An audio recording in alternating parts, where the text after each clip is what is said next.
What's going on, everybody? GZTV back with another video. I would have some cover art to some of the singles over here, but I didn't really want to put a collage together and just kind of throw it in there or go track by track anyways. Well, we are trying this new thing on the channel. It's called Weekly Track Rundown for the week of 4/22, April 22nd. We're starting off. It was the week of 4/20. You Blazers were definitely happy. We have some new music.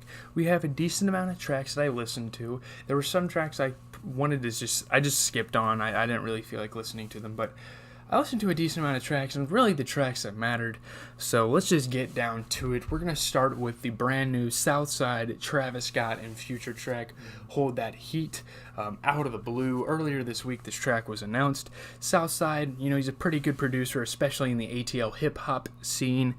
Lil Baby, for sure. He's worked with Future, I'm pretty sure, before. Really, Lil Baby. A lot of people know him from his work with Lil Baby. Travis Scott, there's a lot of anticipation with his rollout and the billboards. There's still not a release date coming soon for anything. I don't know if he's going on tour, if he's performing at any festivals. Actually, is he performing Rolling Loud this year? I'm not actually sure. You guys can let me know in the comments, but we need to know a release date ASAP. I mean, come on, Travis, not A$AP Rocky. I was trying to fit the two together, and they kind of looked the same, but Travis Scott. Future, we get new music from him next week. I couldn't be more excited. A lot of people actually hate on Future, surprisingly. I don't know why, but I'm super excited that Future is finally giving us a brand new album. It hasn't been that long, obviously, but I think it might be Monster 2. I'm not sure what he's looking on dropping. I think he has 2 projects coming. We'll have to see what this first one is. To be honest, when I first listened to this track, I wasn't sure if Southside and these two are meant to collab. They don't seem like they belong in in the same scene together. Kind of a lousy hook. It could possibly grow on me, but as of now, it's kind of lousy. Travis was definitely gliding on his verses. Hopefully Utopia doesn't sound like this. I'm going to be honest. I don't want tracks like this to be on Utopia, and I don't think they are. I think Travis and Future were just kind of catering to Southside's sound, his production style. Travis, just work with Mike Dean. There's no point in going to these other producers. Kanye West does the same. You might as well just go to Mike Dean, get some great ideas, get some insane mixing and good production, and raw production at that. I actually really liked the hook, as the more I listened to it. 2 verses for Trav. I was kind of surprised at that. What a roller coaster of a year for Travis. I mean, I kind of feel for the guy. I mean, what kind of society do we live in where we blame a performer for the deaths of fans in the crowd? That's just my stance. I don't want to talk about that event too much more, but I think he's kind of gotten over it. He's starting to roll his album out, so that's fantastic. No offense, Future, but I don't know if we needed you on here. I'm still psyched up for the album for Future, but his feature on here was not the best. No replay value, though. Let's just move on to the other track, the brand new Take Heath, Gunna, and Dirk, Lights Off. Kind of the same formula. We have a producer, and then we have 2 artists kind of in the same vein of music. Lights Off. What Happened to Virgil could be Song of the Year, and we get another collab from Gunna and Dirk and Take Heath on top of that. I love it. I love how it sounds. Don't care what you guys say. Take Heath is an icon, especially in the Memphis hip-hop scene. He's had a name for years. It sounded like Tekka could be on this track at first, but then the beat dropped, and I was like, no way. Gunna comes in with this Nav-esque sound, and you can take that as you will. Very hard track. Gunna can't really go wrong. He said something about crime pays on the track. As you guys know, Gunna has beef with Freddie Gibbs, and Freddie Gibbs, one of his best songs, or one of his most popular songs amongst his community, is Crime Pays. So maybe this is a subtle diss at him. I don't know. Subliminal, possibly? That'd be kind of clever, to be honest, on Gunna's part. Gunna's not very good at dissing other people, but here, yeah, okay. Not a track you diss people on, though. It's not really appropriate. Dirk comes in. I feel like I've heard the flow from Dirk before, and I think Gunna carried this track.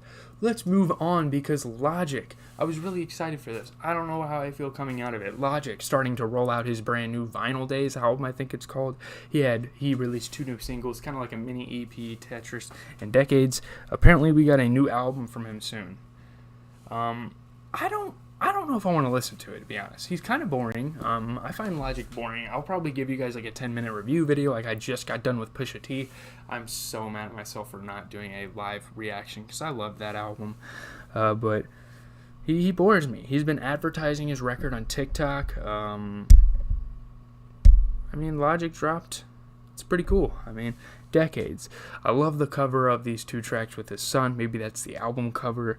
Not really impressed with this one. I'm kind of over Logic at this point. I'm out of that phase. I'll still have his vinyls and stuff and appreciate his past work, but I'm kind of over his music. He has great intent. But, the beat changes, though, and I don't know why there were so many air horns on this track. It kind of transcended. I really liked this.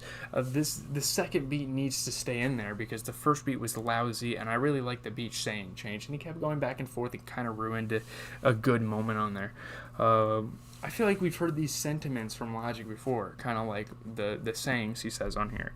I don't know what the outro was. It was kind of weird. Tetris, R.I.P. J Dilla, indeed, kind of a tribute at the beginning of the track. This one sounded really nice. I didn't really have much to say about the track, though. It's okay. Let's get into the next track because we have Ed Sheeran and Lil Baby coming together for Two Step.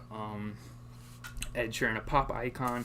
Lil Baby, a feature icon. And feature, as in feature on a track. And modern day hip hop icon, if you will. Two Step. Lil Baby is very saturated at this point. I feel like he drops too much music. That's kind of my view on things. This definitely reminds me of when Travis Scott and Ed Sheeran had a song together, Antisocial. Can rappers and pop artists just stay in their own lanes? I don't know why we try to mix pop and hip-hop. The only recent time it's worked was DaBaby and Dua Lipa. That's literally the only time it's worked in recent history. My God, why did we do this? These lyrics are trash. Ed Sheeran, what are you even saying on here? Lil Baby, you're not getting my respect doing stuff like this. Don't work with Ed Sheeran. Don't work with a pop artist. I understand. Ed Sheeran's a legend in his own right. But why are you working with pop artists? Just spit some hard verses with other rappers or by yourself and call it a day. I think this track's ass, to be honest. I don't know. Is it ass? I don't know if I would call it ass, but it's just not good. It's just... I didn't really like it at all. Absol, Hollandaise. This was interesting, listening to some brand new Absol. I was very excited for this. Thought I'd give the lyrical legend a listen, and man, oh man, was it worth it. He delivered here. These new rappers don't have skill, you're right. Very, very cold bars on here. It slaps. The rapping is good. He sounds like Schoolboy. Or does Schoolboy listen to Absol and sound like him? Or J-Rock, to be honest. They kind of sound like mixtures of each other. Let's move on to Tory Lanez with a new track I like. He's been weak as of late. I suppose I'd give him a chance. It's not bad. It's just I'm tired of his music. It's not a fucking good hook to literally... Guys, stop repeating the song name 50 times in the hook. That's not a hook. Travis Scott did it. It's not a hook. Okay? It's not a good hook at that. It is a hook. It just sounds like he sounds like a weak TikTok rapper. Let's be honest. That's just what he sounds like. He's somewhat talented with his vocals, but man, I don't know. Tory, don't get me wrong, that 80s album was fantastic, but this new shit is not good at all. I'm not listening to your album. I'm sorry. Megan Thee Stallion comes through with Plan B. Crazy title for Meg.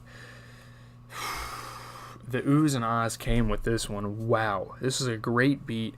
She's very braggadocious on here. I love it. An interesting beat for her to be on because, I'm not a big Megan Thee Stallion fan. But the mainstream hits she makes, this will probably be mainstream because she's very well marketed and all of her singles are big hits. So this should be a hit, but most of her mainstream stuff sounds like way different than what she's going with on here, but I like it. We don't discriminate over here. We listen to female rappers too, guys. Don't worry. We listened to Quayle last week. Very sexually charged. I don't like that about female rappers, but other than that, most female rappers are okay. Her flow is really nice on here, complimentary to the beat. Is that a cig in the cover art? Is she holding a cig? That's disgusting. Alright.